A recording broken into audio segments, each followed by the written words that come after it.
नमस्कार बच्चों, मैं हूं सरिता चौधरी। राजस्थान सरकार व वेदांता के CSI इनिशिएटिव ई कक्षा इसका टेक्निकल पार्टनर मिशन ज्ञान है, आप सभी का स्वागत करती हूं।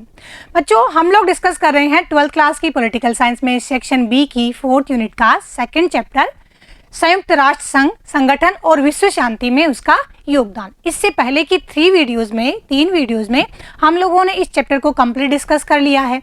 इस वीडियो में हम लोग डिस्कस करेंगे इसके वस्तुनिष्ठ, बहुचयनात्मक या अतिलघुत्रात्मक प्रश्नों के बारे में। तो आइए सबसे पहले हम लोग स्टार्ट करते हैं बहुचयनात्मक प्रश्नों की श्रृंखला, जिसमें पहला प्रश्न है संयुक्त राष्ट्र संघ के उद्देश्यों से कौन सा कथन मेल नहीं खाता है। ये ऑप्शंस दिए हुए हैं, उनमें से हमें चूज करना है कि कौन सा कथन संयुक्त राष्ट्र संघ के उद्देश्यों से मेल नहीं खाता है। पहला है अंतर्राष्ट्रीय शांति व सुरक्षा बनाए रखना, विश्व को युद्धों से बचाना, भारत पाकिस्तान के मध्य व्यापार की देखरेख करना और अंतर्राष्ट्रीय समस्याओं को सुलझाने की पहल करना। तो इसमें से क्या है, भारत और पाकिस्तान के लिए थोड़ा ना स्टेब्लिश हुआ है यूएनओ। भारत और पाकिस्तान के मध्य व्यापार की देखरेख करने का कार्य यूएनओ के उद्देश्यों में शामिल नहीं है। बाकी अंतर्राष्ट्रीय शांति व सुरक्षा, विश्व को युद्धों से बचाना और अंतर्राष्ट्रीय समस्याओं को सुलझाना, ये इसके प्रमुख उद्देश्य हैं। नेक्स्ट है संयुक्त राष्ट्र संघ के संस्थापक सदस्यों की संख्या कितनी थी। 193, 51, 15 या 5। 51। सैन फ्रांसिस्को सम्मेलन में 51 राष्ट्र शामिल हुए थे यूएनओ की स्थापना में। तो यूएनओ के जो संस्थापक सदस्य देश हैं वे हैं 51। इसमें से पूछा गया है कि इनमें से कौन सा शब्द सुरक्षा परिषद का स्थायी सदस्य है। देखो, शब्द यहाँ गलत दिया हुआ है, कौन सा सुरक्षा परिषद का स्थायी सदस्य है। ठीक है, शब्द की जगह यहाँ पर आएगा देश। ऑप्शंस दिए हुए हैं फ्रांस, भारत, जापान और ऑस्ट्रेलिया।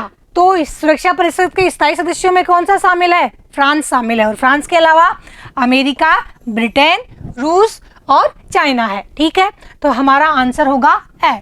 नेक्स्ट है शिक्षा व संस्कृतियों के प्रसार हेतु संयुक्त राष्ट्र संघ की एजेंसी कौन सी है। विश्व बैंक, विश्व स्वास्थ्य संगठन, यूनेस्को और अंतर्राष्ट्रीय मुद्रा कोष। देखो, शिक्षा तथा स्वास्थ्य और संस्कृतियों से संबंधित प्रमुख एजेंसी है वह है यूनेस्को। तो हमारा आंसर होगा स। नेक्स्ट है अंतर्राष्ट्रीय न्यायालय में वर्तमान में भारत के कौन से न्यायाधीश चुने गए हैं। ऑप्शंस दिए हुए हैं, उनमें से हमें पता करना है। Justice Dalveer Bhandari, justice doctor Nagendra Singh, justice Vineet Kothari और जस्टिस अमरिंदर सिंह गोदारा। तो जस्टिस दलवीर भंडारी यूएनओ के अंतर्राष्ट्रीय न्यायालय के अंतर्गत न्यायाधीश चुने गए हैं। तो हमारा आंसर होगा ए।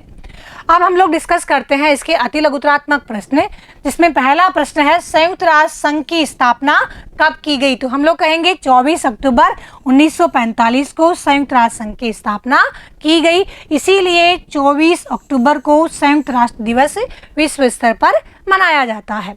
अगला प्रश्न है अंतर्राष्ट्रीय न्यायालय का मुख्यालय किस शहर के अंतर्गत है। तो किस शहर में है, नीदरलैंड के हेग शहर में शांति पैलेस के अंतर्गत इसका मुख्यालय है। अगला प्रश्न है सुरक्षा परिषद में अस्थायी सदस्यों की संख्या कितनी है। देखो, पूछा है अस्थायी सदस्यों की, तो कितनी है, 10 है। और यदि पूछा जाए स्थायी सदस्यों की संख्या तो हम लोग कहेंगे 5 है।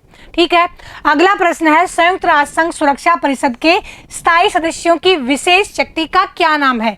वीटो शक्ति, वीटो पावर, जिसका अर्थ होता है मैं मना करता हूं। ठीक है, अगला प्रश्न है वर्तमान में यूएनओ के महासचिव कौन है। वर्तमान में यूएनओ के महासचिव है एंटोनियो गुटेरेस, जो पुर्तगाल से संबंधित है। ठीक है, इस तरह बच्चों इसी के साथ ही वस्तुनिष्ठ और अतिलघुत्रात्मक प्रश्नों की श्रृंखला समाप्त होती है। नेक्स्ट वीडियो में हम लोग डिस्कस करेंगे इस चैप्टर से संबंधित लघुत्रात्मक और निबंधात्मक प्रश्न। तब तक के लिए विदा दीजिए। जय हिंद, जय भारत।